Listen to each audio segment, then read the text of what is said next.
Présentation de l'ouvrage La lettre palmyrienne. Première partie. Au vu de la grande complexité de ces deux épîtres, il nous est apparu fort utile d'apporter un résumé succinct pour présenter les différentes parties du texte d'Ibn Taymiyyah et offrir une vision générale, sans mentionner les détails et les innombrables digressions qui font la spécificité des ouvrages de Cheikh al-Islam. Ibn Taymiyyah introduit son livre par la distinction entre langage informatif et langage performatif, qui justifie la division de son livre en deux épîtres, c'est-à-dire que la révélation se divise en informations, l'au-delà, l'origine de l'homme et son devenir, les nations passées, etc., et commandements, les prières, le hajj, etc. En conséquence, l'unicité divine ou tawhid est elle-même soumise à cette distinction. Il existe un tawhid informatif et un tawhid performatif. Concernant les informations, le croyant doit reconnaître l'ensemble des descriptifs d'Allah contenus dans le Coran et la Sunna, et concernant l'action, il doit reconnaître la prédestination de ses actes sans pour autant se départir de sa responsabilité. Les tendances déviantes de l'islam ont donc le tort, selon lui, de contrevenir au tawhid dans ces deux aspects. La première épître. Il introduit la première épître en rappelant cette règle évidente qu'il oppose à toutes les tendances abstractionnistes et négatrices des attributs divins. Le croyant doit reconnaître toutes les informations que le Coran et la Sunna délivrent au sujet d'Allah, que ce soit sur le mode affirmatif ou négatif. Par affirmatif, Ibn Taymiyyah entend les informations qui décrivent les noms ou les attributs d'Allah, comme la toute-puissance, l'omniscience, etc. Par négatif, il entend les réfutations des descriptions païennes et blasphématoires. Par exemple, le Coran informe qu'Allah n'est pas soumis à la fatigue et au sommeil, ce qui vient contredire les textes judaïques où il est affirmé que Dieu s'est reposé le septième jour après la création. Ibn Taymiyyah précise aussi que si les attributs affirmatifs ne sont pas tous mentionnés, car certains demeurent du domaine du mystère, en revanche, les descriptifs blasphématoires sont rejetés en totalité par le Coran, qui a pour fonction de mettre un terme aux croyances idolâtriques. Il dénonce ensuite les opposants à cette doctrine qu'il classe en trois grandes familles. Premièrement, les courants ésotéristes musulmans, karmates, batinistes, ismaéliens, etc. Deuxièmement, les philosophes. Il dénonce précisément la doctrine d'Avicenne. Troisièmement, les rationalistes ou ahlul kalam. Il vise les mu'tazilites, mais inclut dans sa critique les ash'arites et les autres courants rationalistes. Il débute la critique de tous ces courants qui renient les noms et attributs divins en contestant ce qu'il identifie comme étant la base commune à toutes leurs croyances, la théorie des idées. En effet, l'argument central de tous les abstractionnistes pour renier les attributs divins est le fait que ces noms ou actions peuvent également être attribués à des êtres créés. Sous l'influence de la théorie philosophique de Platon, il considère que les mots et les idées ont une existence propre et autonome, supérieure même à la réalité matérielle. Attribuer à Dieu un qualificatif, exemple alim, doué de savoir, qui s'applique par ailleurs à un mortel, constitue selon eux une forme d'association et de comparaison abusive entre les deux êtres. Ibn Taymiyyah réfute l'existence réelle des idées et des concepts qu'il définit comme de simples constructions de l'esprit sans réalité propre. Le fait d'attribuer un même mot à deux êtres n'implique donc aucun lien effectif et aucune similarité. De ce fait, affirmer qu'Allah est doté de savoir et qu'un homme est doté de savoir n'implique nullement de comparaison et d'équivalence entre les deux. D'ailleurs, la révélation coranique utilise de nombreux noms et attributs qui s'appliquent à la fois au divin et à l'humain, sans que cela n'implique la moindre ressemblance ou comparaison entre les deux, entre eux. Il conclut cette introduction en soulignant l'impérieuse nécessité de définir des règles générales qui permettraient de trancher le débat avec les courants rationalistes. Petit 1, les deux principes. Dans le premier chapitre, Ibn Taymiyyah dévoile deux principes fondamentaux qui permettent de démontrer toute la fausseté des thèses adverses. 1.1, le principe de réciprocité. Ce premier principe vise à réfuter la thèse des ash'arites qui représentent la faction la plus modérée des rationalistes musulmans. Ces derniers reconnaissent une partie des noms et attributs divins et affirment que les autres doivent être compris selon un sens uniquement métaphorique. Ibn Taymiyyah leur rétorque que si on juge qu'il y a anthropomorphisme à attribuer à Allah les attributs de colère, de satisfaction, etc., il en est de même pour les autres attributs qu'ils reconnaissent selon leur sens propre. Citation, nous lui répondons, il n'y a aucune différence entre les attributs que tu réfutes et ceux que tu reconnais, car ce qui s'applique à l'un s'applique à l'autre. En effet, si tu prétends que la volonté divine est similaire à la volonté des hommes, il en est de même pour les qualités d'amour, de satisfaction et de colère. Dans ce cas, tu commettrais, selon ton raisonnement, une forme de comparationnisme entre Allah et la création. Fin de citation. Il retourne ensuite ce principe de réciprocité contre les mu'tazilites, qui reconnaissent les noms, exemple savant, sans les attributs qui leur sont associés, exemple la science.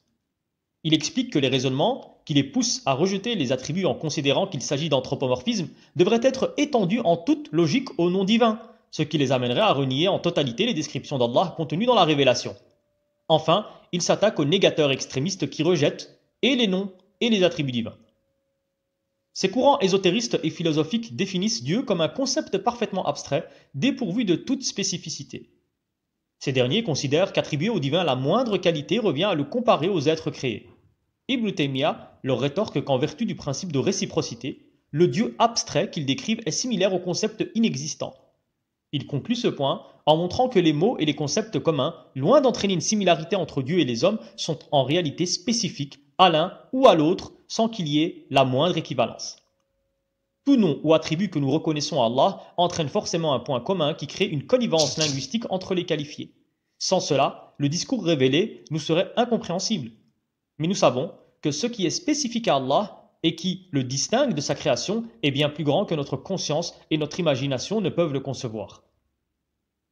1.2. La question de l'essence.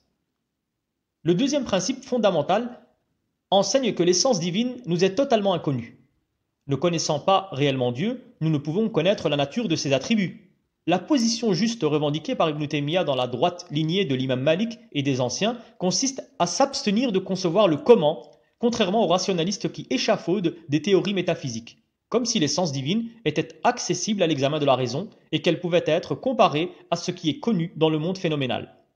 Il résume ce principe avec ce débat imaginaire. Comment Dieu descend-il dans le ciel inférieur?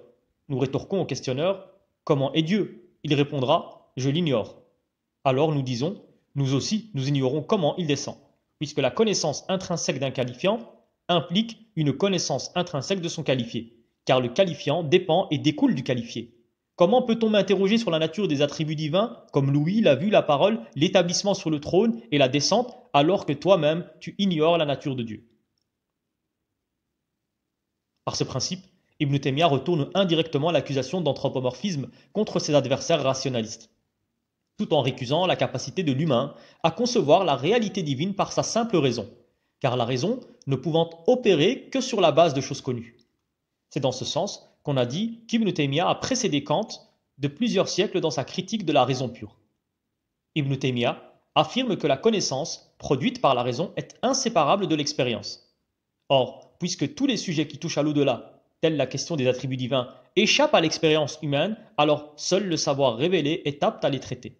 C'est exactement le même raisonnement qu'Emmanuel Kant développera bien des siècles plus tard, mais à des fins idéologiques bien différentes. Petit 2. Les deux exemples.